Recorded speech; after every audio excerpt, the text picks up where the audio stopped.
Bismillahirrahmanirrahim. Assalamualaikum warahmatullahi wabarakatuh.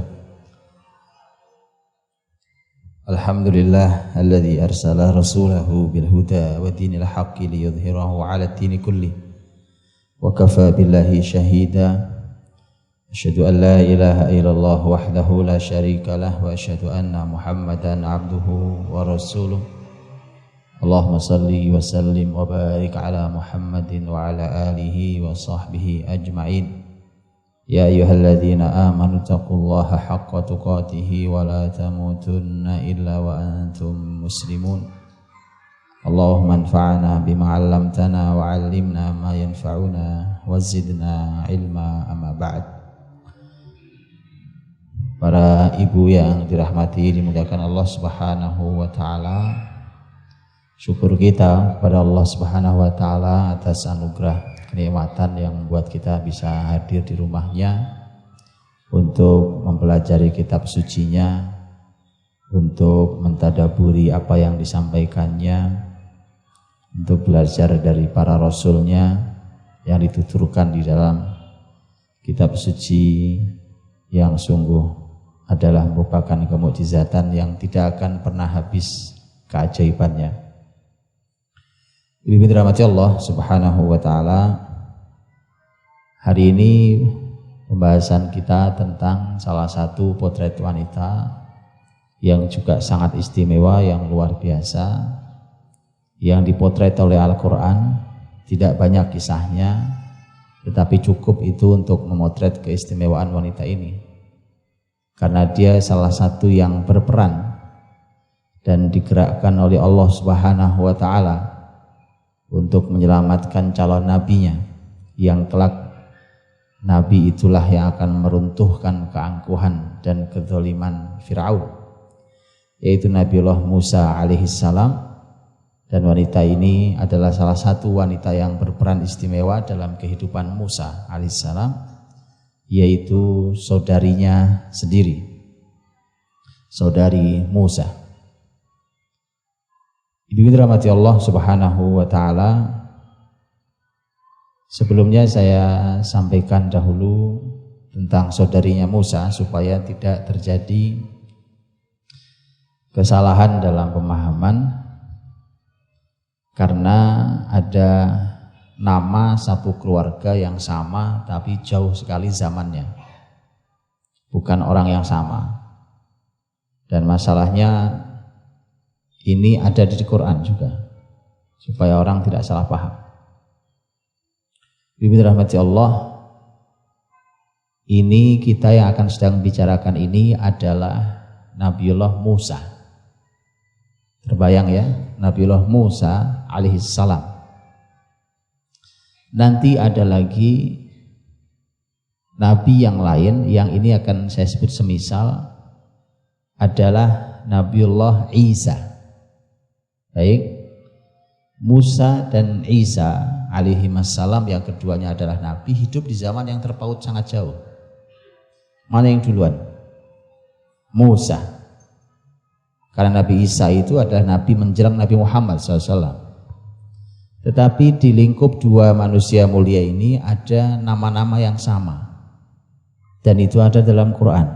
Karenanya jangan sampai salah. Kalau ibu lihat di dalam Quran, ketika Nabi Musa sudah diutus Allah menjadi utusannya dan diperintahkan Allah untuk berdakwah kepada Fir'aun, maka Nabi Musa berdoa, Rabbi syrahli sadri wa yassirli amri wahlul uqdatam min lisani yafqahu qawli waj'al li waziran min ahli Haruna akhi ushdud bihi azri, dan seterusnya. Nabi Musa berdoa meminta pada Allah agar beliau dibantu oleh saudaranya yang bernama Harun.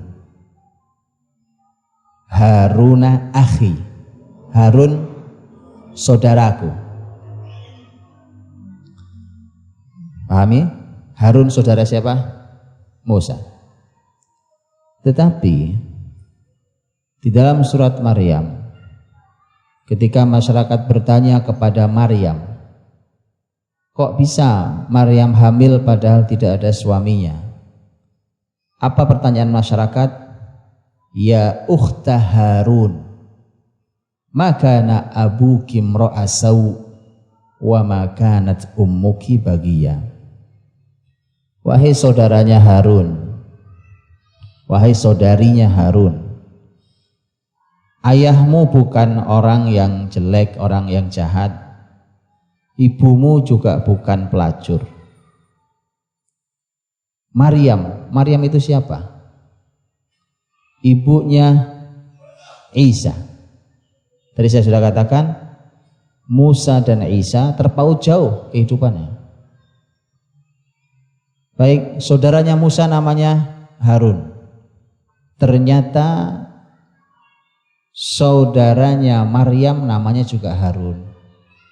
Padahal Maryam itu ibunya Nabi Isa. Paham? Baik. Jadi ada dua Harun dalam Quran. Bisa pahami? Jadi nanti supaya tidak salah, bahwa Harun yang dalam surat Maryam bukan Nabi Harun, saudaranya Nabi Musa. Ya. Kemudian, siapa ayahnya? Ayahnya Maryam. Imran. Karena ternyata nanti ini ada nama-nama yang sama. Ayahnya Maryam namanya Imran, ayahnya Nabiullah Musa namanya juga Imran. Begitu juga nanti pembahasan tentang nama istrinya Imran. Ini adalah nama-nama yang sama. Tetapi yang suka rancu, yang tercampur karena di Quran dua-duanya ada adalah Harun. Kalau yang lain tadi tidak ada. Imran disebut hanya untuk Maryam. Tetapi kalau nanti ibu membaca dalam buku sejarah harus dibedakan. Ini siapa? Ya, jadi kalau membaca nasab harus tahu ini siapa. Karena sebuah nama bisa sama. Ya kan? Sama. Kumpul satu tempat gini namanya Aisyah berapa banyak orang? Ya kan? Sama persis, nama Harun. Dan memang ini kebiasaan orang-orang baik di mana mereka ingin menamai keluarganya dengan nama orang-orang soleh. Sejak dulu, si Nabi Isa ini dari mulai sejak Imran, ya ternyata menamai keluarganya dengan nama-nama orang soleh yang itu adalah nama ada di zaman Nabiullah Musa alaihissalam. Paham ya? Tentang nasab. Yang akan kita bahas adalah Musa alaihissalam, fokus pada saudarinya Nabiullah Musa alaihissalam.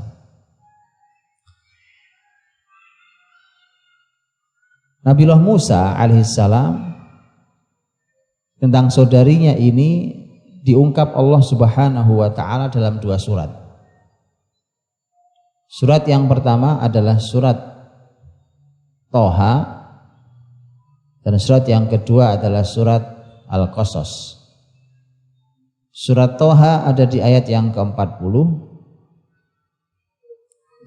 dan surat Al-Qasas ada di ayat yang ke-11 dan 12.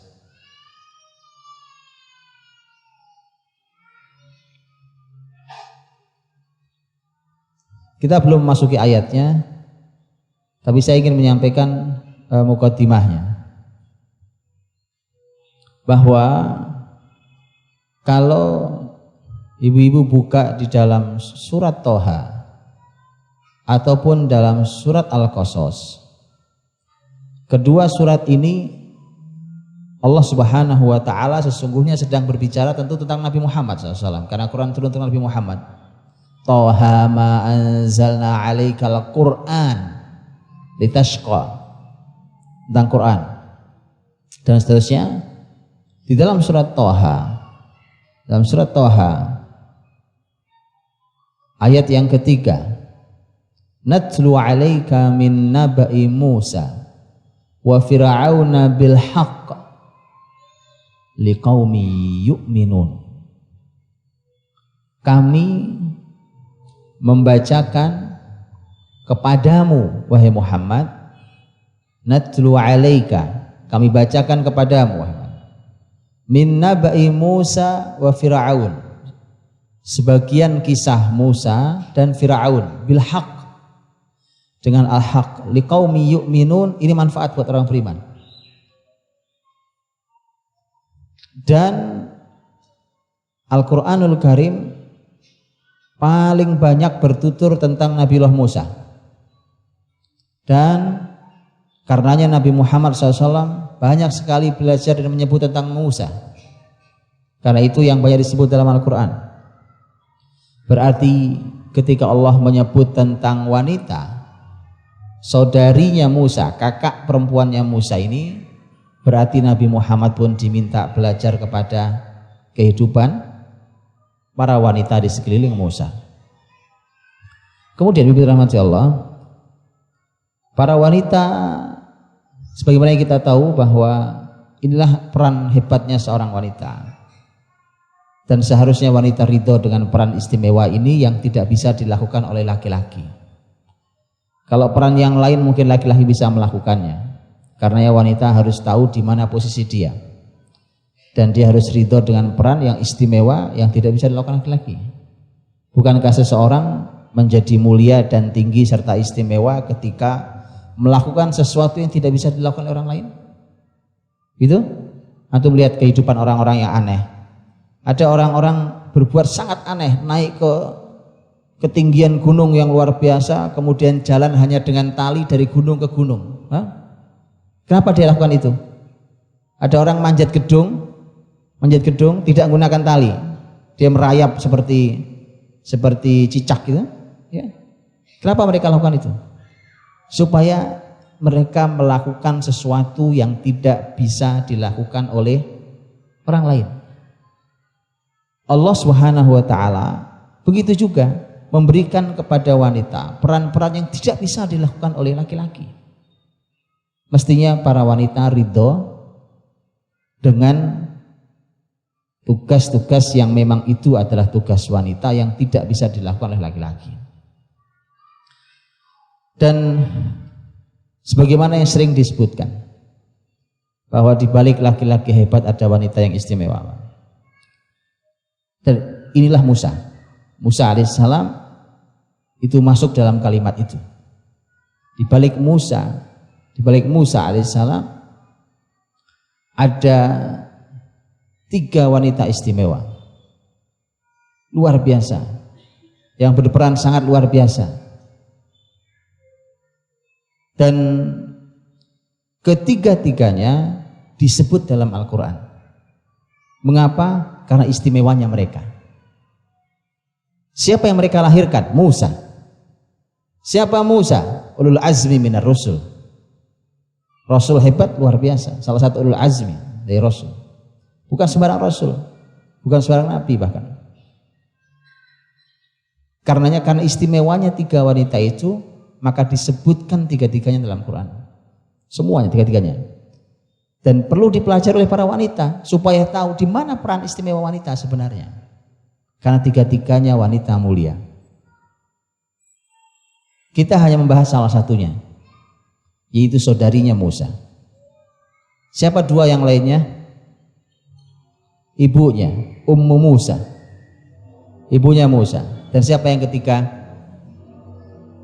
Istri Firaun yang mengasuh Musa, yang mengambil Musa menjadi anak. Istrinya Firaun, dan banyak ulama yang mengatakan bahwa dia adalah Asia. Artinya bahwa ada wanita-wanita istimewa di balik laki-laki yang luar biasa seperti Nabiullah Musa AS.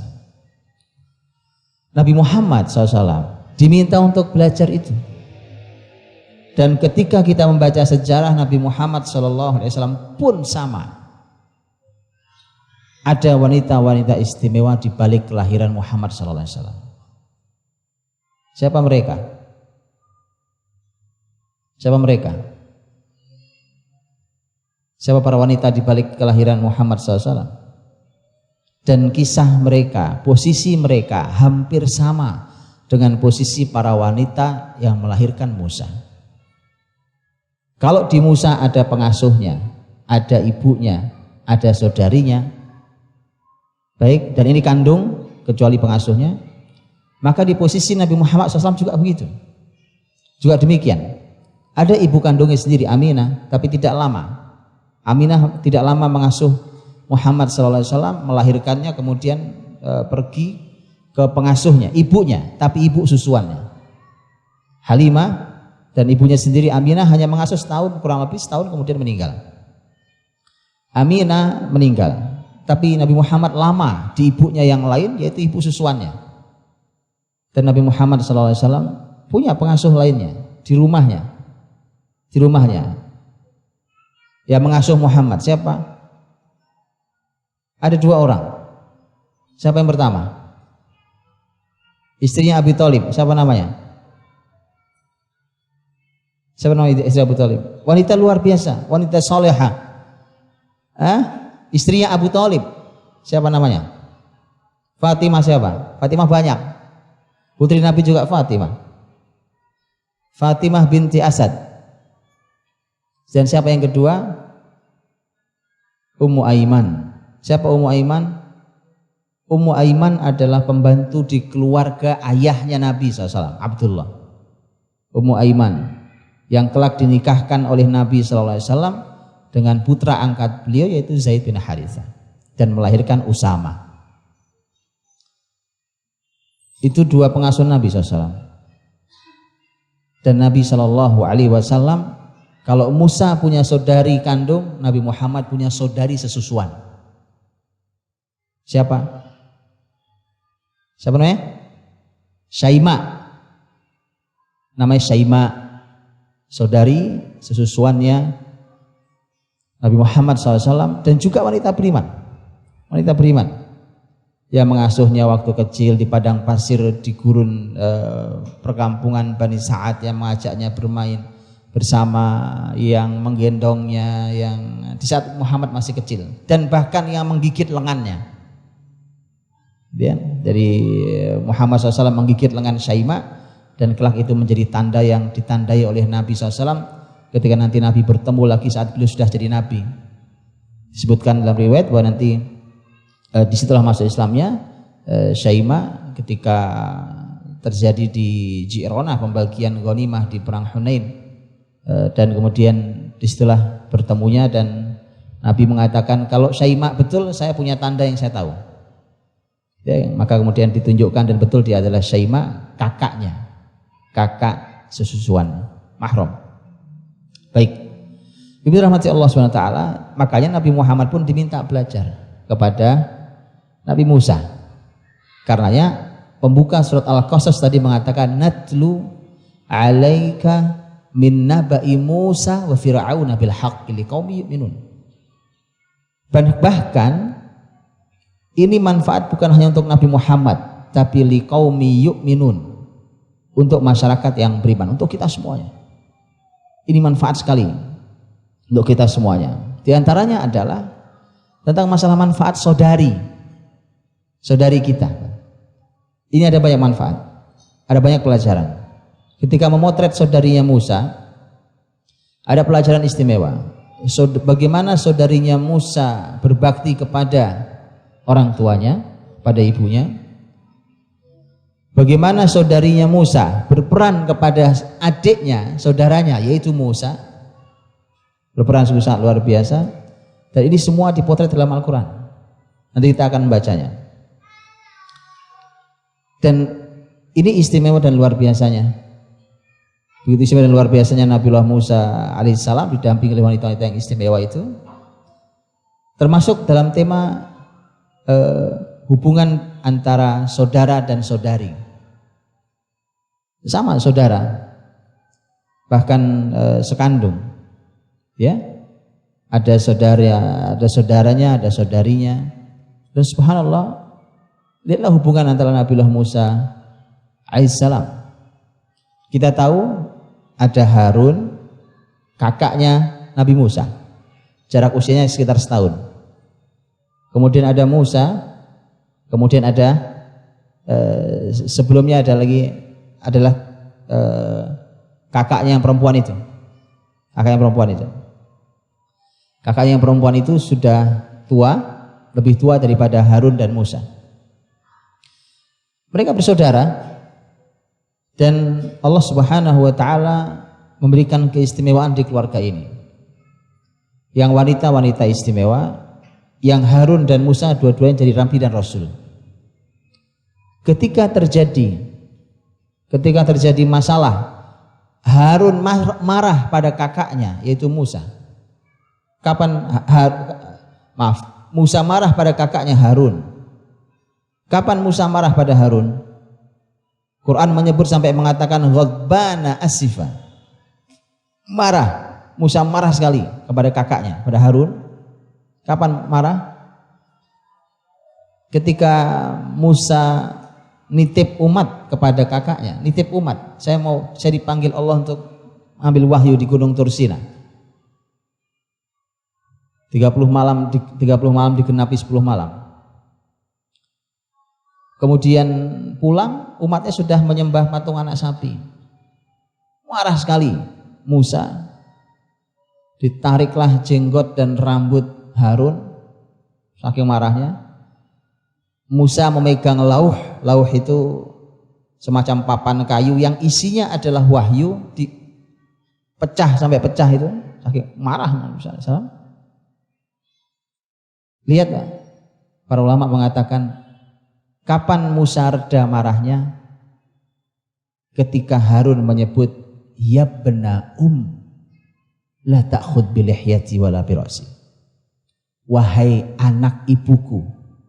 Lihat Pak. Harun tidak berkata wahai saudaraku, wahai adikku. Tapi Harun berkata wahai anak ibuku. Apa bedanya? Sama-sama saudara, sama aja kalimatnya. Apa bedanya? Apa bedanya? Wahai anak ibuku, jangan kau tarik jenggotku juga rambutku. Wala tushmit biyal a'da. Jangan sampai orang lain senang lihat kita berantem. Gitu loh Bu. Jadi sesama muslim itu kalau berantem musuh senang lihatnya. Masya Allah ya kan. Dan kita alhamdulillah hari ini mudah-mudahan menjaga ukhuwahnya ya kan. Bukan berantem aja. Musuh senang lihat kita. Senang. Tepuk tangan mereka lihat musuh. Sesama saudara berantem ya. Baik. Kenapa Harun menyebut ya bena wahai anak ibuku? Kan sama saja dengan dia menyebut wahai adikku. Harun bicara ke Musa. Agar melepaskan tarikan jenggotnya dan rambutnya. Harun berkata pada Musa, adikku. Tapi ternyata Quran mengatakan perkataan Harun adalah ya bena wahai anak ibuku. Para ulama mengatakan bahwa Harun ingin melembutkan hatinya Musa. Dan cara paling efektif itu adalah dengan menyebut nama ibunya. Mengapa? Karena pasti Musa tahu persis bagaimana perjuangan ibunya Musa saat masih Musa bayi ketika menyelamatkan Musa dari pembunuhan kejam pasukan Firaun. Karena setiap disebut ibu, Musa sangat dalam rasanya. Gitu? Ya bena wahai anak ibuku. Baik, begitulah rahmati Allah. Nabiullah Musa alaihissalam, tadi saya katakan bahwa ini wanita-wanita istimewa ini tentu di balik itu ada ibu yang luar biasa, ibu Musa, tapi ibu Musa bukan jatah kita hari ini, padahal itu luar biasa Pak.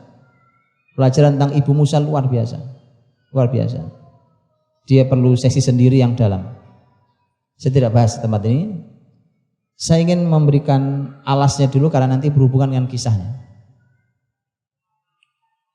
Bahwa kita tahu Fir'aun setelah bermimpi bahwa ada anak laki-laki dari masyarakat Bani Israel yang akan meruntuhkan kerajaannya. Maka kemudian dia membuat kebijakan paling aneh di muka bumi. dengan membunuh anak laki-laki, semua anak laki-laki yang lahir dari Bani Israel bunuh. Begitu banyak dibunuh anak laki-laki di Bani Israel, diterapkan itu kebijakan aneh itu. Apa yang terjadi?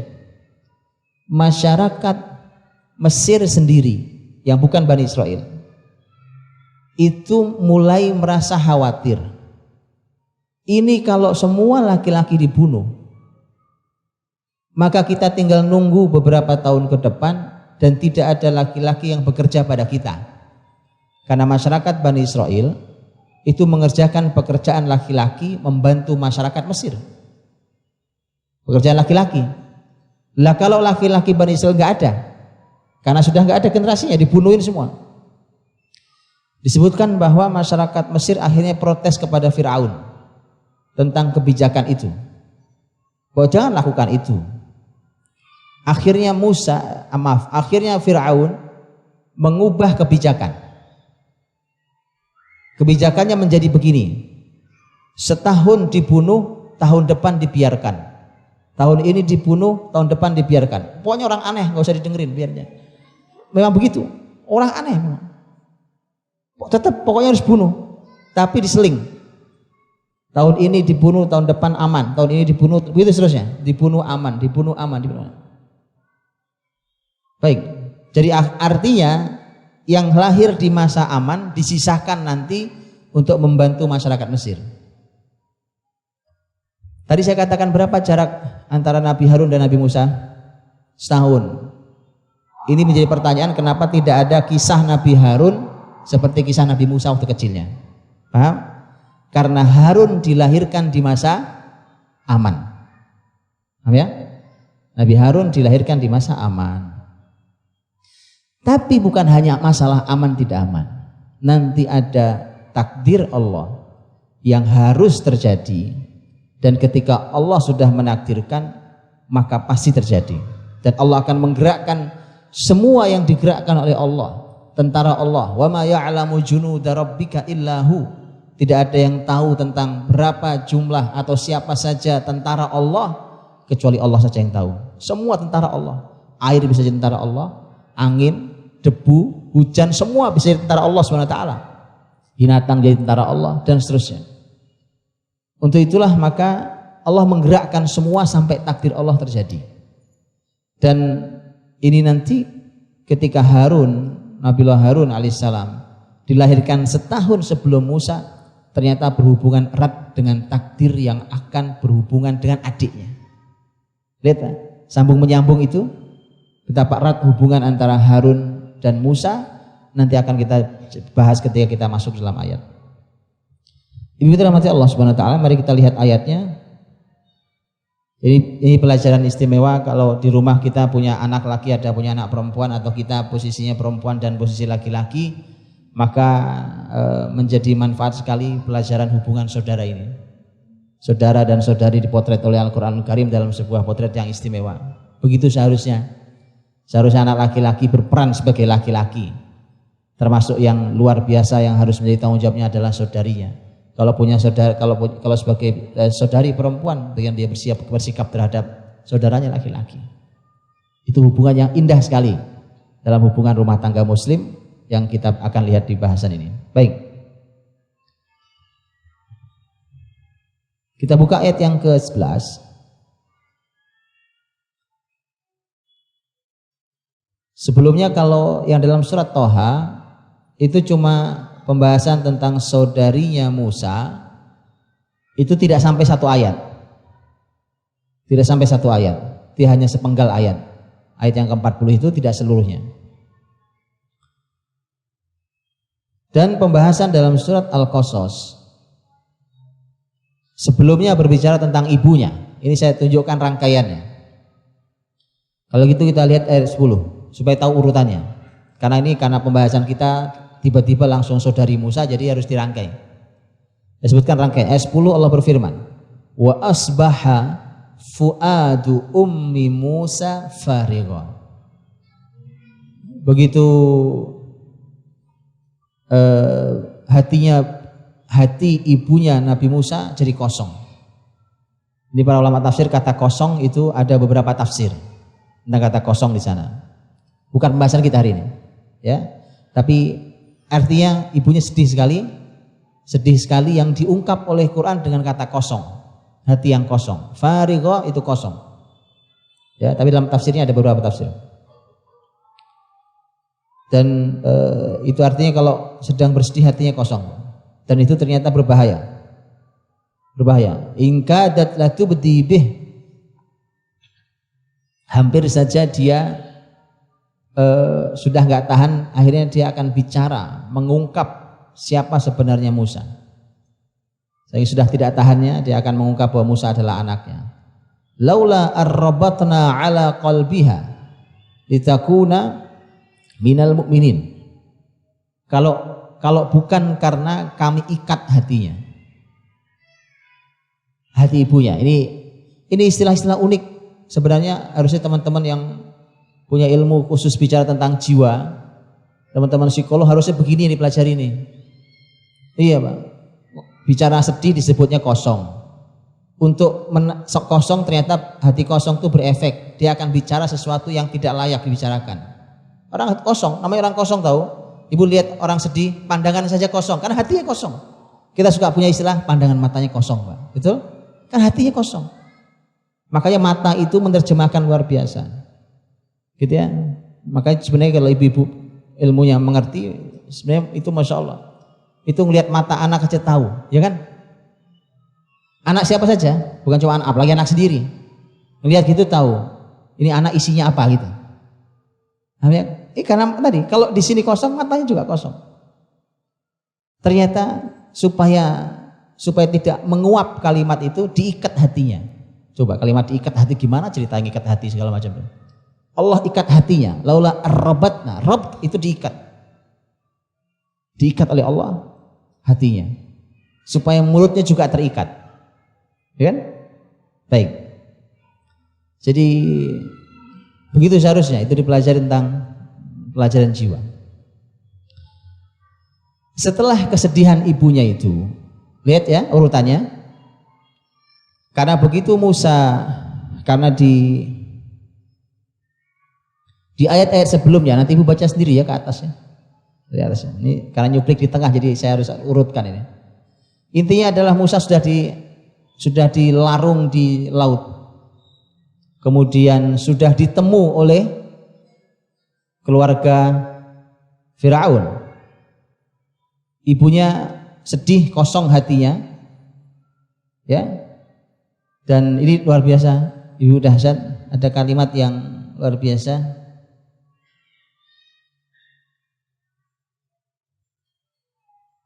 Jadi ada beberapa kalimat dalam Al-Quran yang kadang-kadang kita juga berpikir, lah ini kan seharusnya ibunya Nabi Musa dihibur. Tapi ternyata kalimat Allah itu ingin menunjukkan bahwa yang nemu Musa itu malah musuhnya Musa. Itu ada di dalam surat Al-Qasas, ada dalam surat Thaha.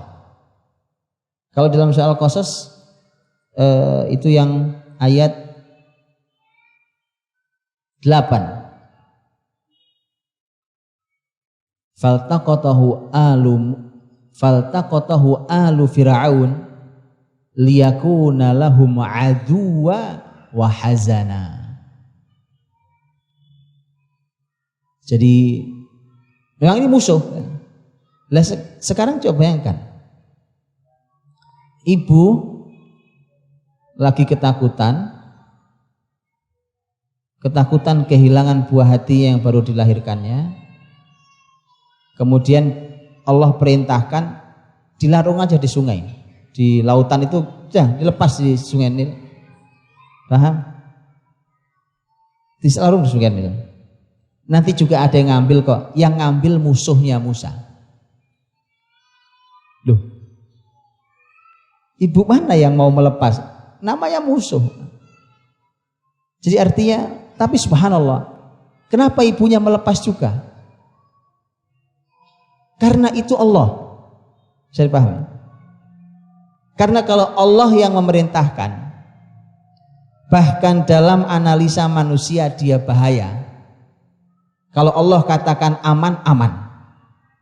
Itu iman, Pak. Paham, Pak?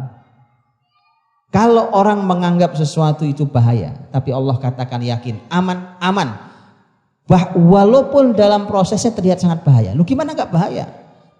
Dia menghindari anaknya dari Fir'aun, malah digiring oleh Allah supaya ditemu Fir'aun. Supaya kita tahu bahwa Allah punya rencana yang lebih baik dari rencana kita. Supaya kita tahu itu. Makanya jangan hanya mengandalkan kecerdasan kita sendiri.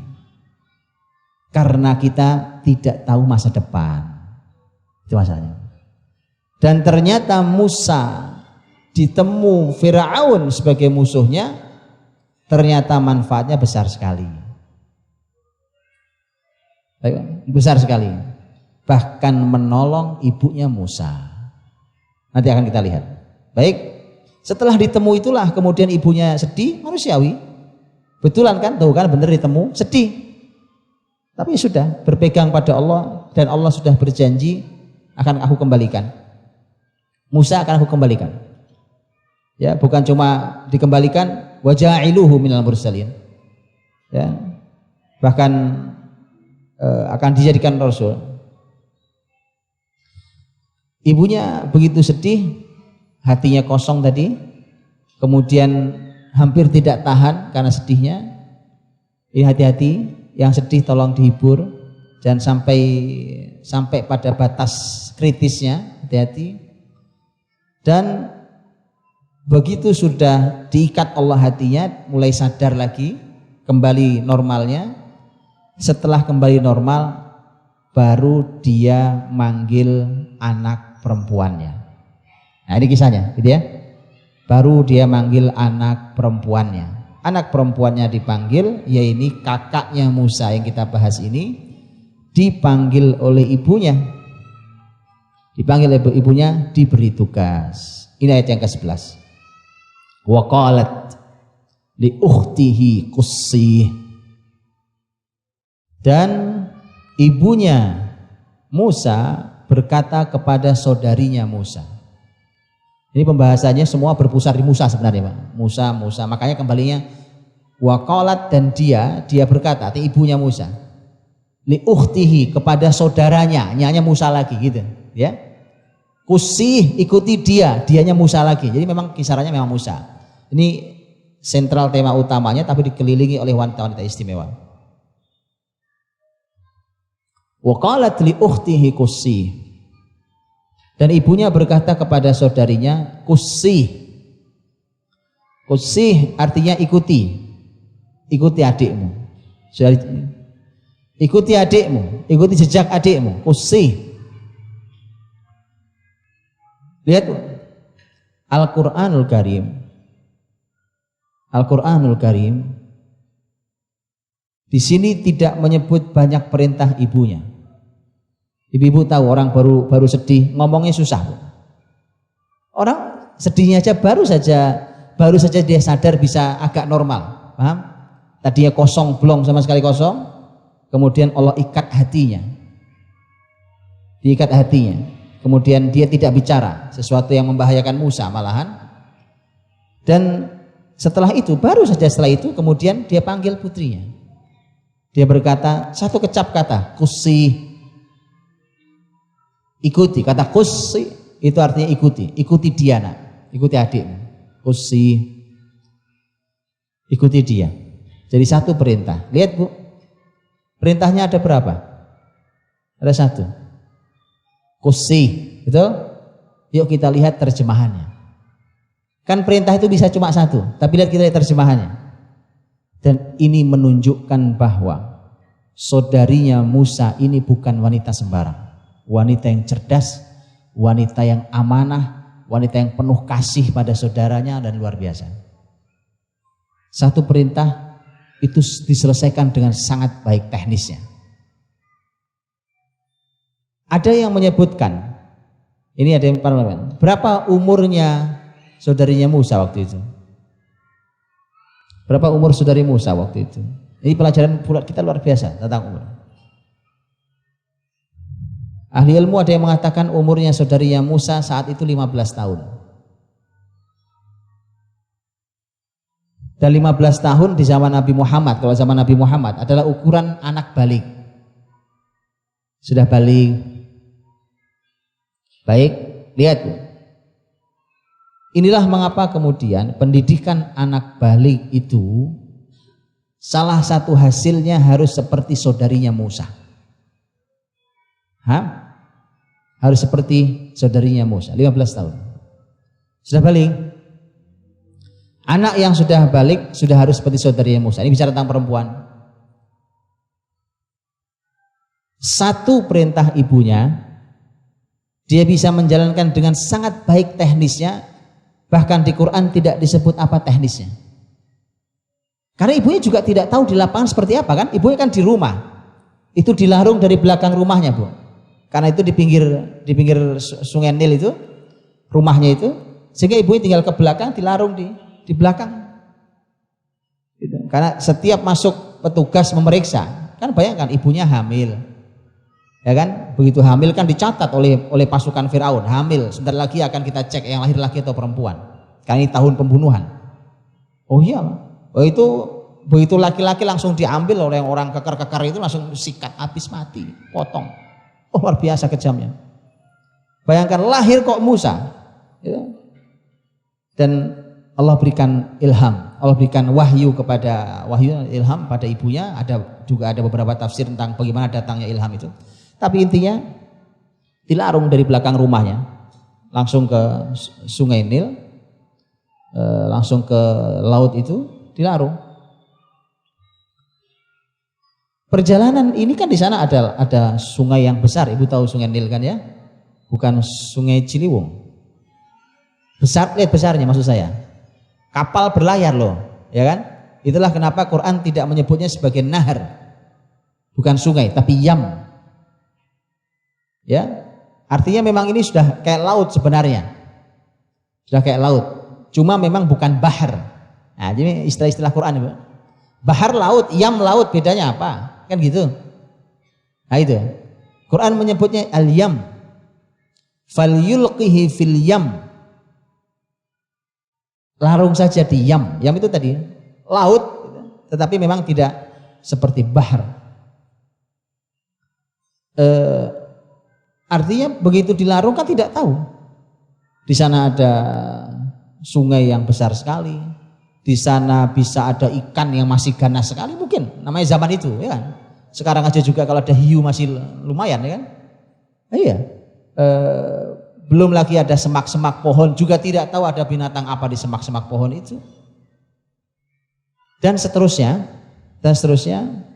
Maka ibunya juga tidak bisa memberikan teknisnya, karena memang di perjalanan tidak tahu tuh anak kemana, dan terserah aliran airnya, terserah gelombang ombaknya, mau dibawa kemana tuh anak juga tidak tahu. Lihat, lepas tuh hati, kenapa kosong hati ibunya. Gitu ya, itulah kenapa dalam Islam seorang ibu itu tidak boleh dipisahkan dari anaknya. Nabi SAW ketika mengimami sholat, mendengar seorang tangis anak kecil, Nabi mempercepat sholatnya. Nabi cuma mengukur, kata Nabi, saya tidak tahu bagaimana perasaan ibunya. Lihat, karena itu ibu.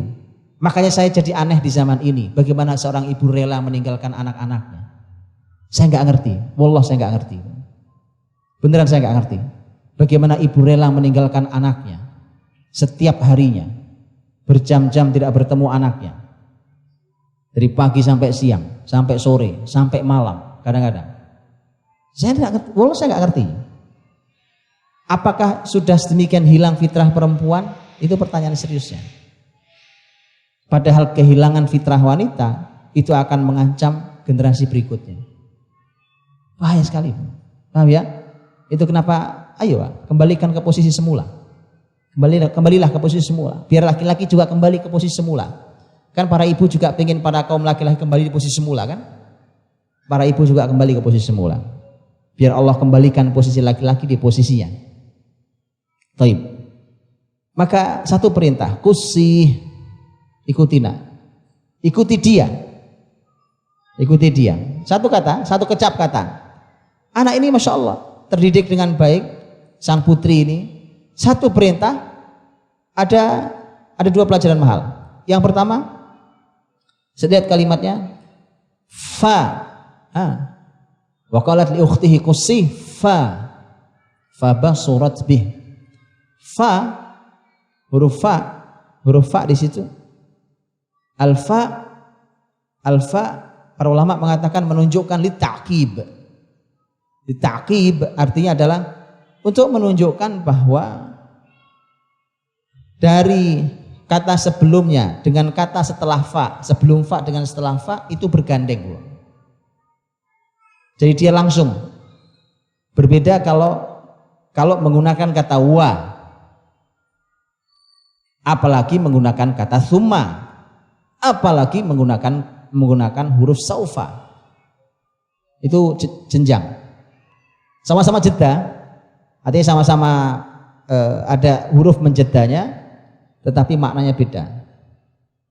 Kalau fa dia bersambung. Apa artinya? Ibunya memerintah, gak pakai lama anaknya menjalankan. Itu anak yang benar didikannya. Paham gak? Ibunya sudah teriak-teriak udah 15 menit yang lalu. Anaknya masih tidur di kamar kan. Ibunya sampai akhirnya masuk ke kamar sudah geleng-geleng. Ya Allah, nak. Allahnya panjang. Ya Allah. Ya subhanallah kan. Karena tadi, Pak. Mari kita belajar ini. Huruf fa menunjukkan bahwa anak langsung menjalankan perintahnya. Gak pakai lama. Fa basurat bih. Langsung kerja. Namanya ngikuti. Ikuti nak. Lihat, kusi artinya ikuti jejaknya. Ya. Kata kussa itu dari kata kisah. Tahu kisah? Kalau kosos, kisah. Kussa itu kisah itu kan sejarah. Kenapa artinya menjadi ngikuti jejak? Karena orang belajar sejarah itu sebenarnya kembali ke belakang ngikuti jejak orang dulu. Pelajari jejaknya. Kalau belajar sejarah Nabi Muhammad, diikuti jejak Nabi Muhammad itu dari mana ke mana, apa terus. Itu namanya kosos, kisah. Saudarinya Musa perintahnya jelas, ikuti. Tapi lihat, kalau anak tidak ngerti perintah, tadi pertama pelajarannya cepat. Yang kedua, lihat, kalau orang anak tidak ngerti perintah, ini bahaya. Ya, dikasih perintah, udah ikuti adikmu. Jawabannya, ngapain aku ikuti adik? Oke, sekarang adiknya dilarung di sana. Dia ikutin aja dia. Dia ikuti. Bahaya. Karena semua orang tahu bahwa gadis ini Bani Israel.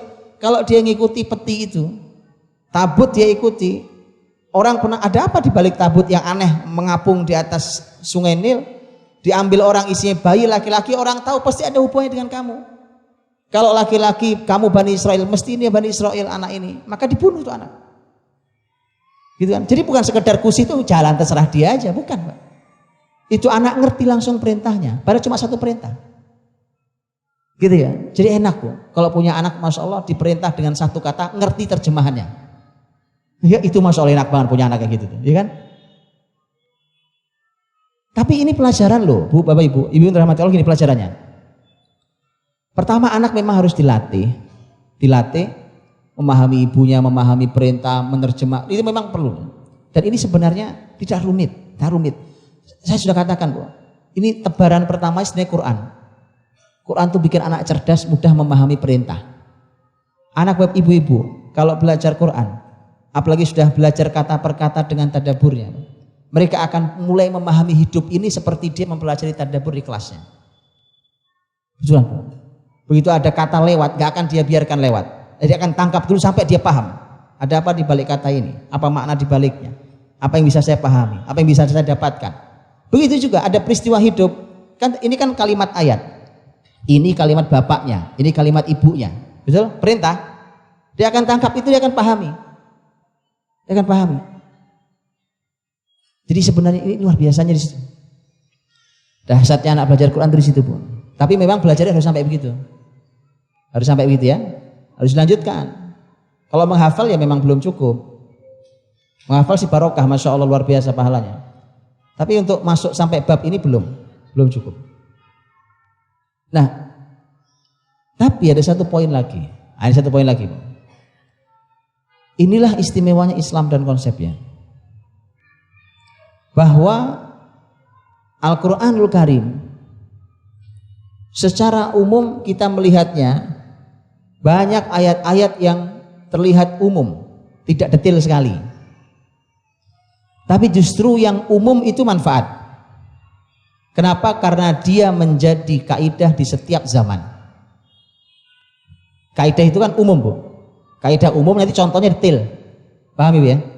Saya kasih contoh. Umpamanya ketika ada kalimat, semua yang membahayakan hidup kalian tidak boleh kalian lakukan. Kaidah bukan? Kalimat umum. Tapi dalam terjemahannya apa? Macam-macam.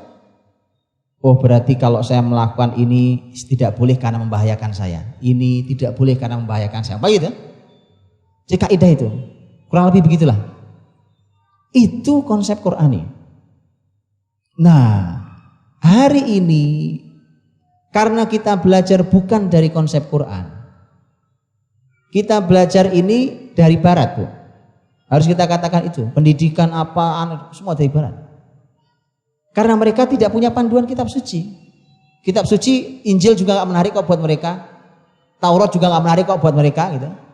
Bahkan mereka mengkritik dulu, ini kira-kira benar nggak firman Tuhan atau bukan, ya? Karenanya mereka langsung pada poin detail. Langsung detail. Bahas apa-apa detail. Tua, gapat, manam. Bahas lagi 1, 10, 15. Detail sekali. Akhirnya muslimin lupa konsep Qur'ani, terbiasa konsep detail. Itu menunjukkan tidak semua yang detail menarik. Paham, Bu? Atau belum paham? Atau belum paham? Kayaknya belum paham ya. Sulit ya? Saya lagi. Saya ulangi. Sekali lagi. Saya kasih contoh langsung, contoh langsung. Ini gara-gara Ibu biasa belajar detail, jadi dikajak ngomong umum agak susah jadi ya. Mohon maaf. Jadi gini. Saya kasih contoh, Bu. Saya kasih contoh. Belajar umum itu contohnya gini. Umpamanya ada perintah dalam mendidik anak. Saya kasih contoh yang gampang deh, yang ibu-ibu udah akrab. Ada perintah. Muru auladakum bis salati wa hum abna 7 sinin. Perintahkan anakmu salat umur 7 tahun. Perintah. Detail atau umum? Umum banget. Umum banget, Bu. Betul? Umum banget. Cuma ada kata perintah, salat dan 7. Umum banget. Kenapa? Kita bertanya, umur 7 saya paham. Merintah, gimana cara merintahnya? Sholat itu nggak tahu-tahu anak berdiri sholat pakai kolor segini kan nggak mungkin. Nggak mungkin kan? Ya kan? Orang belum berwudu nggak mungkin. Lihat, muslimin biasa diajari oleh Allah dan Rasulnya. Rasul cukup berkata, perintahkan sholat, itu sudah ngerti, Bu. Detailnya ngerti. Oh, berarti ini anak umur 7 tahun. 7 tahun, ya kan? Berarti ada muqaddimah sebelum itu anak mulai diajari bersuci. Karena sholat tanpa bersuci tidak sah. Anak diajari istinja umpamanya. Kalau dia buang air kecil, dia buang air besar, najis. Karena sholat ada najis tidak sah. Dia dipahamkan tentang najis, dipahamkan tentang toilet, baik? Betul kan? Dipahamkan. Kalau anak namanya anak kecil, Bu, dia buang air kecil, kena bajunya, kena celananya, atau kena roknya, apapun. Baik, kena bajunya, dia tidak tahu cara bersuci, dia keluar aja dari kamar mandi, dia pakai buat sholat tidak sah. Berarti dia harus dipahamkan, ini najis nak, ini tidak boleh kalau sholat, begini cara bersucinya, begini cara menghilangkannya. Lihat, itu detailnya. Perintah Nabi cuma satu, ajari sholat. Habis itu berpakaian. Ternyata cara laki-laki dan perempuan pakaiannya beda. Setelah itu nanti syarat yang lain. Setelah itu rukun sholatnya. Bagaimana cara sholatnya? Kalau di Indonesia sholat ngadepnya ke barat, tiba-tiba dia ngadep ke timur. Ya, ngadep ke timur salah. Artinya ada panduan. Detail sekali dan itu semua harus dilakukan oleh orang tua hanya dengan perintah umum. Paham? Itu yang diajari oleh Islam. Ibu-ibu sebenarnya itu diajarkan oleh Islam, Bu. Tapi ibu langsung ngerti kan sebenarnya, ya kan? Cuma satu kata, perintahkan anakmu sholat umur 7 tahun. Ibu-ibu langsung ngerti menjalankannya, dijalankan semua itu, dari mulai memahamkan tentang bersuci, terus sampai pakaian, dari mulai badannya, pakaiannya, tempatnya, menghadap kiblatnya, terus caranya, baca Al-Fatihahnya diajar, dituntun, rukuk, sujud, berdiri lagi, sampai salam. Hanya dengan satu perintah paham, detailnya paham. Itu dikikis, Bu, oleh ilmu hari ini. Kita langsung dikasih detail. Begitu dikasih tema yang umum, bingung meraktekannya. Karena terbiasa sudah terima yang detail. Bukan detail tidak boleh ya, tapi inilah cara Al-Quran dan hadis membuat kita jadi orang pintar. Kenapa? Orang tuh harus berpikir teknisnya apa ya, Pak? Nah, begitu nanti pembahasan tentang anak, contoh pembahasan tentang anak, umpamanya anaknya gini, contohnya kakak adik jarak umurnya nggak jauh, ya kan? Begitu adiknya lahir kakaknya cemburu, umpamanya ini saya nggak tahu kenapa harus kejadian, saya juga nggak ngerti ini. Saya tidak ngerti kenapa harus kejadian pada keluarga bahwa kakaknya merasa tersaingi oleh adiknya. Itu saya sebelum bicara tentang solusinya, Bu, itu saya masalahnya aja nggak ngerti. Kok bisa terjadi masalah itu? Mestinya nggak terjadi. Saya pernah baca di toko buku di sini, besar kan? Di Margonda sini. Yang nulis seorang profesor luar negeri hanya untuk nulis bab ini. Saya bilang, ya Allah, mubadzirnya. Lihat mubadzirnya buku ini. Mohon maaf. Wah, ditulis di belakangnya keren. Konsultan anak, pokoknya pakar pendidikan anak, bla bla bla bla, profesor. Lihat, Pak, betapa indahnya Islam. Andai kita tetap berjalan seperti jalan perintahkan anakmu sholat 7 tahun dan ibu langsung tahu detailnya, maka ibu baca ayat, ibu baca hadis penjelasan ulama, ibu langsung tahu bagaimana teknisnya di rumah masing-masing. Mengerti? Nah, tapi karena terbiasa kita dibiasakan detail, langsung begini, Bu, caranya, tipsnya begini, 1, 2, 3, 4, coba adiknya, kakaknya coba dilibatkan untuk bantu adiknya, suruh ngambillah pakaiannya, popoknya sekali-kali, ayo Dek, nanti pas waktu ibu hamil cobalah dipanggil sini, mungkin sore hari, Bu, tepatnya, ya kan, karena sore begini, detail sekali. Ini tetap penting, tetapi ketika belajar tiba-tiba di situ, itu tidak membuat kita cerdas, Bu. Quran itu kenapa cocok di semua zaman? Karena umum, karena kaidah. Kalau detail jadi nggak cocok, bisa jadi, Bu, ya kan? Loh, sekarang gini loh, kalau bicara detail sekali, ya, dulu kaki onta, sekarang kaki pesawat, paham? Sama-sama kendaraan loh, lihat kan? Itu. Tapi Allah bicara tentang kendaraan umum, kendaraan, berfungsi kendaraan. Onta ada pembahasan dalam Quran, ya kan, kita tahu. Subhanallah, tidak detail sekali, karena begitu detail belum tentu cocok di semua zaman. Begitu. Nah, makanya balik lagi, Bu, belajar itu ala Quran dulu. Ala Quran, ala hadis Nabi SAW. Teknisnya ada detail, ada. Nah, lihat kehidupan Nabi, teknis detail sekali. Tetapi bisa jadi ada keadaan yang itu kemudian di setiap zaman memerlukan ijtihad kita. Itulah kenapa terbuka ijtihad itu bagi ahli ilmu dan dengan panduan umum yang ada dalam wahyu. Taib. Ini salah satu pelajaran tentang satu kata kusi, kata perintah satu kata, tapi teknisnya itu anak langsung paham. Karena terbiasa dengan tema umum, diserahkan langsung paham teknisnya. Yuk kita lihat teknisnya sekarang. Kita lihat teknisnya. Fabasurat bih an junub. Maka saudarinya Musa basurat bihi. Basurat bihi. Basurat itu melihat, bihi ba lil ilsaq, ba itu dengannya, melihat dengannya, gitu ya. Kemudian anjunubin itu dari kejauhan. Sebelumnya saya sampaikan, Di dalam bahasa Arab sebenarnya sah kalau saya mengatakan saya melihatnya dengan mengatakan absortuhu. Kalau ini perempuan absorathu, sah. Tapi Allah munculkan ba di sana. Ada ba jadi bihi, fabasurat bihi. Allah pilihkan ba. Kenapa Allah pilihkan ba di sana? Ba ini untuk menempelkan. Fungsi ba lil ilsaq. Ilsaq itu nempelin, kayak lem. Fungsinya ba itu untuk nempelin. Siapa yang ditempel? Antara saudarinya yang melihat dengan dia Musa yang ada di tengah laut itu. Kan jauh jaraknya. Lihat, jaraknya jauh bukan? Tapi seakan matanya itu nempel dengan kemana perginya peti adiknya.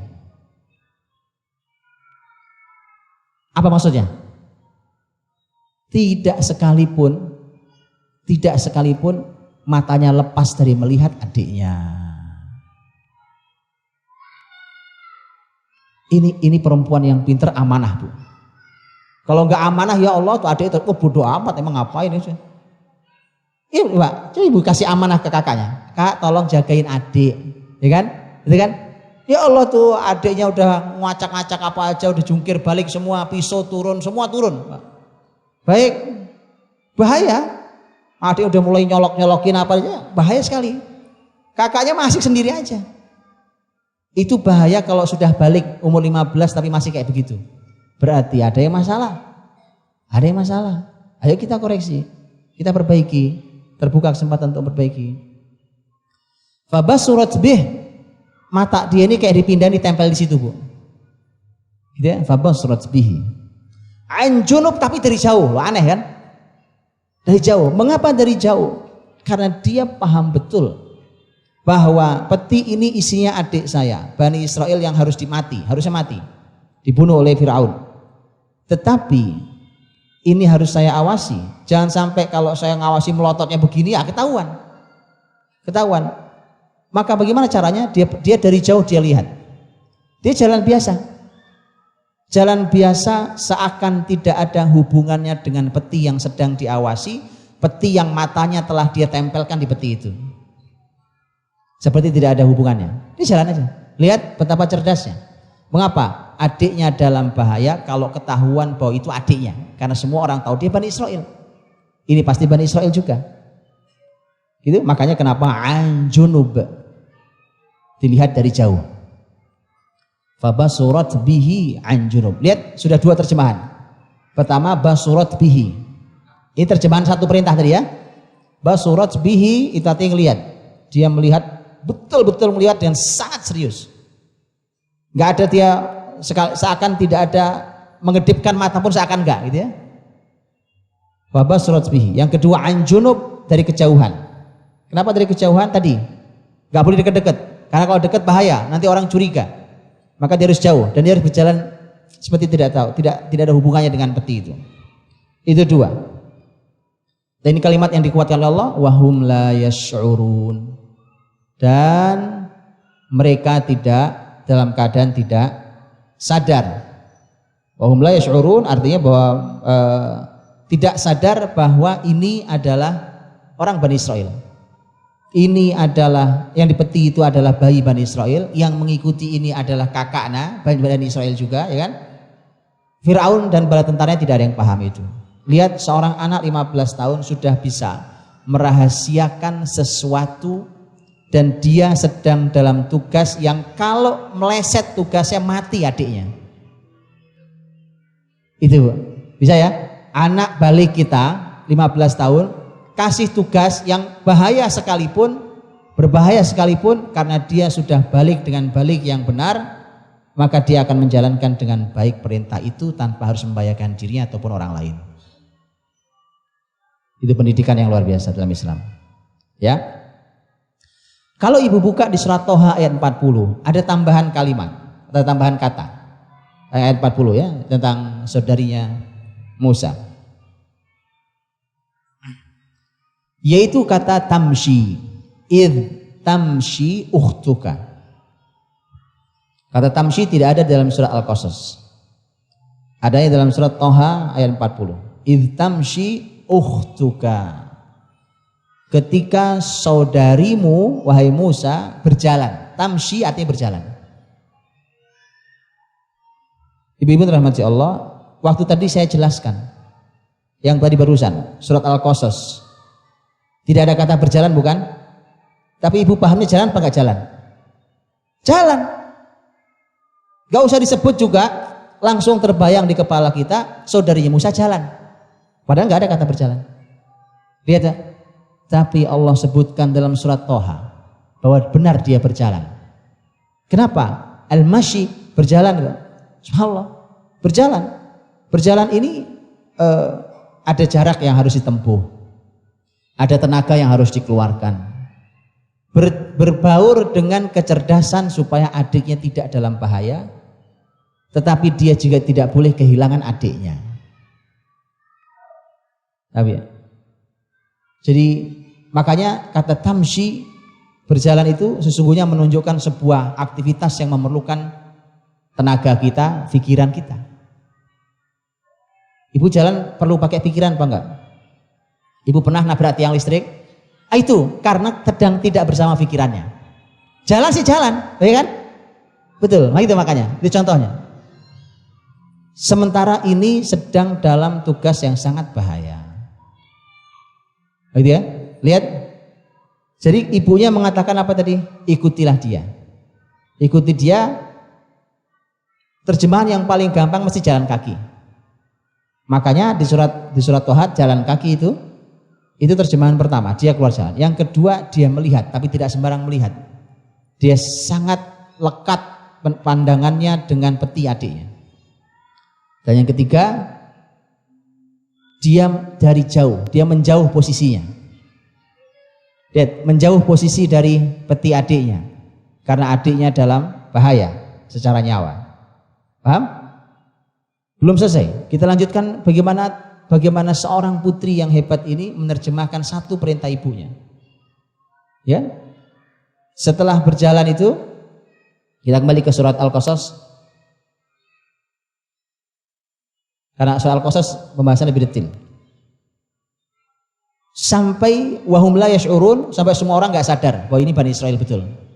Pokoknya ada bayi mengapung di atas Sungai Nil, nggak tahu itu anak siapa, pokoknya semua nggak tahu.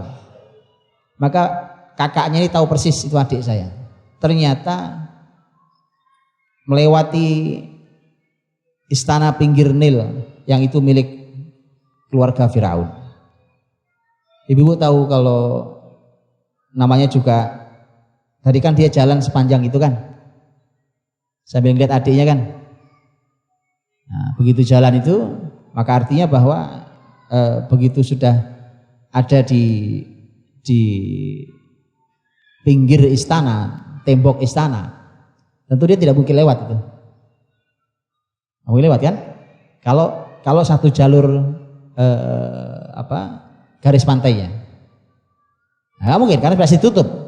Namanya juga istana, ditutup. Nah, lihat, memerlukan kecerdasan berikutnya bukan? Iyalah. Adiknya hilang kemana lagi? Itu kenapa subhanallah ini wanita luar biasa. Gitu ya? Wahum la yash'urun. Dan ternyata ini sang kakak nih, begitu dia tahu ditemu oleh keluarga Firaun, maka dia tunggu action berikutnya. Tugasnya cuma ikuti, cuma ikuti. Ini panjang banget cerita ngikuti itu. Ya kan? Enak Bu kalau punya anak gitu, ikuti, langsung paham. Karena tugasnya ngikuti. Wa harramna 'alaihil maradhi. Kemudian kami haramkan, haramna kami haramkan atau kami halangi. 'Alaihil maradhi. Atas Musa semua ibu yang menyusui. Lihat, kalau Allah sudah menginginkan takdir terjadi, pasti terjadi. Masya Allahu kan, wa man lam yasha' lam yakun. Yang Allah kehendaki pasti terjadi, yang tidak Allah kehendaki tidak mungkin terjadi. Kalau Allah sudah kehendaki, Bu, semua alam ini Allah gerakkan untuk membuktikan takdir Allah itu bisa terjadi. Makanya nggak usah khawatir. Orang beriman kalau paham itu hidupnya nggak ada kekhawatiran. Nggak ada kekhawatiran, karena ada takdir Allah, dan takdir untuk orang beriman selalu baik. Ya, wa harramna 'alaihil maradi.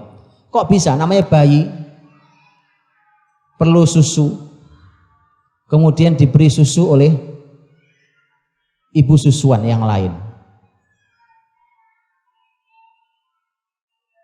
Waktu Nabi Muhammad diberi susuan oleh Halimah, mau atau nggak mau?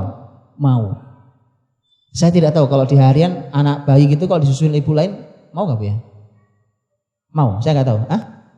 Mau, mau. Betul mau Bu ya? Mau ya?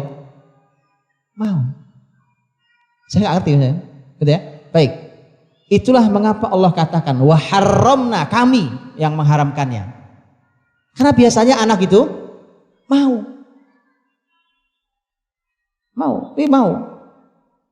Karena di sini Allah. Ini langsung Allah SWT. Maka Musa dikasih susu ASI yang manapun dia nolak. Nangis terus.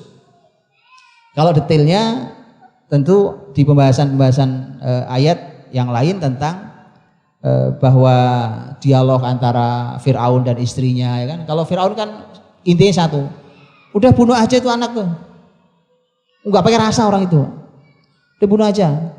Kata istrinya jangan, ini biar menjadi anak kita, jadi anak kita. Atau kalau kita tidak mau angkat jadi anak, siapa tahu dia manfaat bantu kita nanti di sini. Soalnya kan, lihat tuh, inilah takdir. Takdir itu untuk orang beriman selalu baik. Inilah takdir Allah. Nabi Musa berpindah dari ibu yang melahirkannya pada ibu yang mengasuhnya. Kan sama saja, ya kan? Dari ibu yang melahirkannya kepada ibu yang mengasuhnya. Dari ibu yang mengkhawatirkan keselamatannya kepada ibu yang memiliki kasih sayang yang luar biasa. Ini takdir Allah, Pak. Gitu ya, ya. Jadi kalau memang petunjuk Allah harus pergi, suruh pergi nggak apa-apa, Bu. Silahkan pergi. Gitu ya. Kalau harus menjauh-menjauhlah nggak apa-apa. Karena ini kebaikan. Begitu, Bu. Makanya kan saya selalu ingatkan nih, ya. Saya tuh suka sedih dengerin kadang-kadang laporan orang tua, suka ada gitu laporan bahwa apalagi kalau anak laki-laki, Bu. Anak laki-laki Masya Allah biar keliling bumi, Bu. Nggak apa-apa. Anak laki-laki. Kalau mereka pemimpin bumi masalahnya. Ada orang tuanya, waduh berat banget melepas anaknya, ya kan? Padahal anaknya mau kebaikan. Kalau anaknya mau berbuat kejahatan harus ditahan. Ini anaknya mau berbuat kebaikan, mau menuntut ilmu, mau belajar. Ya kalau ibunya nangis gak apa-apa, nangis saja. Mau 3 hari 3 malam juga gak apa-apa, boleh kok, gak ada yang larang. Tapi itu anak yang sedang ingin melakukan kebaikan, menjalankan perintah Allah. Bismillah berangkat, nak. Nangis gak apa-apa, nangis saja. Ya, berangkat, nak. Berangkat Nabi. Bimi Allah luas itu. Begitu. Kenapa? Lihat ibu Musa. Sedih sih sedih. Oh sedih. Sedih. Ibunya Musa sedih. Tapi kalau yang dijalani adalah perintah Allah, maka dia akan berpindah dari ibu yang sedih karena kehilangan dirinya kepada ibu lain yang melimpahkan kasih sayangnya. Gitu ya? Dan terbukti berpindah dari ibunya Musa kepada istrinya Firaun. Ya, baik. Wa harramna 'alaihil maradhi'a min qabl. Bahkan kata min qablu itu artinya sebelumnya. Jadi ternyata ibu dirahmati Allah, jadi bahkan Musa belum nyampe di situ. Gitu ya. Artinya belum sampai ibu-ibu susuan nawari susunya, Musa itu sebenarnya udah nggak mau. Jadi belum ditawari udah nggak mau, ditawari bener nggak mau.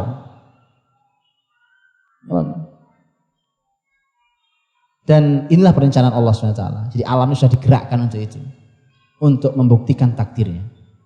Wa harramna 'alaihil maradhi'a min qablu. Faqalat,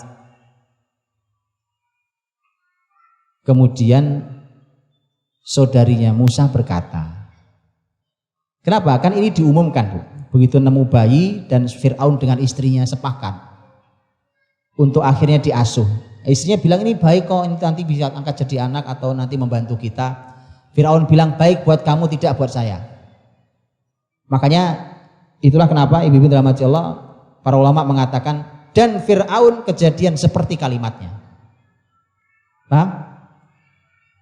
Baik buat istrinya karena istrinya beriman kepada Musa nantinya, dan tidak baik buat Fir'aun karena Fir'aun kafir dan mati dalam kekafiran. Betul? Makanya hati-hati mengeluarkan ucapan lisan. Suka-suka itu yang menjadi takdir kita, Bu. Hati-hati. Paham ya? Kalau sudah terlanjur keluar mohon ampun pada Allah. Ya Allah, hapus ini. Ini lisan yang terpeleset. Ya. Mohon ampun pada Allah SWT. Karena itulah maka berhati-hati itu.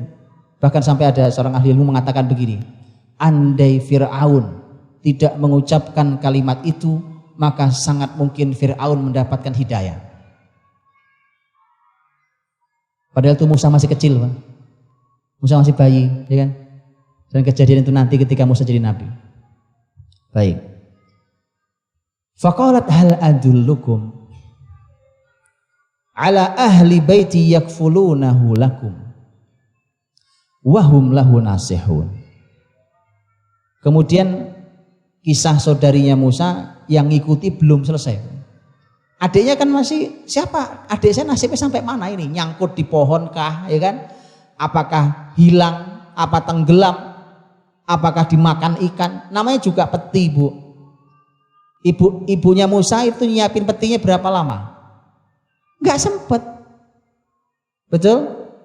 Berarti pilihannya adalah peti yang ada atau peti yang baru dibuat dan tergesa-gesa. Ini serba gak ada yang nyaman ini. Padahal mereka keluarga bukan keluarga kaya. Kalau bukan keluarga kaya itu artinya peti-petinya bisa jadi peti-peti yang sudah usang, sudah mungkin. Tapi lihatlah kalau Allah sudah ingin menyelamatkan seseorang, tidak ada yang bisa mencelakainya. Tidak alam ini, tidak siapapun. Ya. Maka hal adullukum ala ahli baiti yakfulunahu lakum. Begitu semua ibu susuan sudah ditolak, ya kan? Maka kok bisa banyak ibu susuan, kenapa? Karena tadi kan banyak ibu punya ASI tetapi anaknya dibunuh, ya, bunuh, ya. Karena itulah maka banyak ibu susuan. Selain itu manfaat kalau nanti ada yang meminumnya, ada bayi yang minumnya. Yang kedua, ibu-ibu susuan itu mengadu nasib. Karena kalau menyusui keluarga Fir'aun jadi orang kaya raya.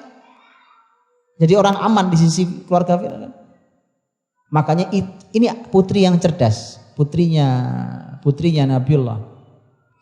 Putrinya ibunya Musa ini, saudarinya Musa ini, itu memanfaatkan hal itu. Dia mengatakan, maukah kalian aku tunjukkan hal adullukum ala ahli bait, kepada sekeluarga, satu keluarga. Dia ingin mengatakan kalau yang di surat Toha lain lagi. Ya, dalam surat Toha, kalau ibu lihat yang di surat Toha, kalimatnya agak sedikit berbeda. Ya, hal adullukum ala mayyakfulu, beda sedikit. Maukah aku tunjukkan kalian kepada yang mengasuhnya? Man yakfulu. Yang dicari ibu susuan kan? Betul Bu? Yang dicari ibu susuan bukan? Tapi yang di surat Toha, walaupun yakfuluhu itu memang kembali pada domir, pada man. Yang man itu bisa mudzakkar, bisa mu'anats, bisa laki, bisa perempuan. Tetapi kalimat yakfuluh itu menunjukkan dia laki-laki. Maukah aku tunjukkan pada kalian dia laki-laki yang mengasuh anak ini? Loh, kita ini lagi nyari ibu susuan, bukan nyari laki-laki. Paham? Apa yang mau disampaikan oleh saudarinya Musa? Lihat anak pintar banget. Lihat anak pintar banget. Apa yang mau disampaikan sama dia? Nah, penjelasannya tadi yang soal qasas itu. Bahwa anak ini kalau masuk di keluarga ini, dia bukan hanya disusui, tapi semua ahlul bait, semua keluarga itu semua akan ikut mengasuhnya. Paham? Paham atau nggak paham? Kan yang dicari cuma ibu susuan sebenarnya. Ibu susuan yang menyusui anak ini. Tetapi ditawarkan oleh saudarinya Musa bukan cuma ibu susuan, ahlul bait, satu keluarga lengkap. Satu keluarga ada ibunya, ada gitu kan, ada macam-macam lah istilahnya. Yang orang bayangkan kan itu. Orang bayangkan ya kan? Ahlul bait yaitu kepada satu keluarga yang akan mengasuhnya. Karenanya menggunakan kalimat yakfuluna. Nah, yakfuluna itu mereka. Berarti bukan cuma ibu yang terlibat dalam pengasuhan anak ini nanti. Yakfulunahu lakum, yang mereka semua akan mengasuh anak ini untuk kalian. Lakum itu menunjukkan bahwa kami mengasuh karena melihat ini anak Anda sebagai penguasa tertinggi negeri ini. Tahu kalau penguasa tinggi negeri kan kita ngasuh anaknya nggak sembarang kan? Nah, dia ingin tunjukkan itu. Baik, sampai di situ orang curiga. Kamu siapa? Kan kalau yang lain ibu nawarin dirinya kan, saya ini ibu yang punya ASI, dicobain nggak mau. Lah ini anak kan bukan ibu, tapi dia yang nawarkan ibunya, keluarganya. Kamu siapa? Apa hubungannya dengan bayi ini? Baik, orang mesti curiga. Tapi ini anak cerdas sekali. Dia mengatakan wahum lahu nasihun. Oh enggak ada hubungan. Ini masalahnya. Saya tahu ini keluarga ini adalah keluarga yang dia mengabdi luar biasa pada keluarga istana. Pokoknya kalau sudah istana yang mengatakan gitu ya. Ada yang mengatakan tafsirnya itu. Kalau sudah istana yang mengatakan maka. Atau yang kedua tadi, wahum lahu nasihun, kepada Musa, dhamirin Musa bahwa ini keluarga ini akan mengasuh anak Anda ini. Ini anak kecil yang ada ini yang keluarga istana, kan keluarga istana, ya kan? Sekarang sudah jadi keluarga istana. Anak ini, keluarga ini akan sungguh-sungguh dalam menjaganya, dalam bekerja, dalam segala macam semua itu. Jadi ini murni sebuah keluarga yang memang ingin mengabdi pada apapun yang diperlukan oleh istana. Ya? Dia harus memutus kecurigaan itu. Wahum lahu nasihun. Kemudian ayat selanjutnya, ini terakhir, Allah berfirman, faradadnahu ila ummihi kay taqarra 'ainuha wa la tahzan walita'lama anna wa'dallahi haqq walakinna aktsarahum la ya'lamun. Maka kata Allah, kami kembalikan Musa kepada ibunya. Jadi Allah benar. Musa balik ke ibunya karena ibunya panggil sini, suruh sini ibunya. Ibunya datang, ibunya menyusui, langsung diam ibunya. Langsung diam. Senang, istana senang. Lihat, senang sekali istana. Tapi kemudian ibunya gitu, ibunya setiap menyusu kan harus ke situ. Akhirnya ibunya bilang, saya tidak mungkin menyusu di sini, menyusui anak ini di istana. Bahkan dia disediakan fasilitas istana, Bu. Alasan ibunya sederhana, saya punya anak kecil di rumah, siapa? Harun, gitu ya. Jadi saya punya keluar anak kecil di rumah. Karena dia punya ASI. Ini yang tadi saya katakan, Ibu rahmati Allah. Ibu ini tidak ketahuan kelahirannya, tetapi kok punya ASI. Itu sebenarnya Allah tolong dengan kehadiran Harun yang umurnya hanya setahun di atas Musa. Sehingga orang tahu bahwa itu ASI-nya Harun. Begitu Allah takdirkan. Ya. Maka ibunya minta agar saya bisa menyusui di rumah. Istana tentu silahkan. Ibunya bilang, ini saya bawa ke rumah, saya susui di rumah karena saya juga harus menyusui. Ini saya punya anak kecil di rumah. Anda mau kapanpun mengambilnya, kapanpun menengoknya silahkan. Ya subhanallah. Ibunya menyusui anaknya di rumah, ditambah satu hal. Ibunya mendapatkan gaji besar dari istana. Ada ibu tahu seorang ibu menyusui anaknya digaji besar gara-gara menyusui anaknya? Ini kisahnya. Supaya ibu-ibu semua tahu, kita orang beriman tahu bahwa takdir Allah pasti lebih baik daripada rencana kita. Makanya kalau Allah minta, udah lepas di sungai, larung aja, sedih-sedih gampang, nangis saja nggak apa-apa. Tetapi ini perintah Allah, jalani perintah Allah. Yakini bahwa ada yang terbaik di balik itu dibandingkan rencana kita sendiri. Ini buktinya. Ibu menyusui anaknya digaji oleh kerajaan.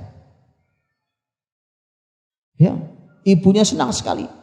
Musa kembali, faradatnahu ila ummihi kai taqarra 'ainuha wa la tahzan. Ini Masya Allah. Tujuannya apa? Supaya bersenang ibunya dan tidak sedih. Dan satu poin penting, walita'lama anna wa'dallahi haq, dan agar dia tahu bahwa janji Allah itu benar. Karena Allah kalau berjanji, ibu-ibu, Allah kalau berjanji, Allah tidak mau mengingkari janjinya.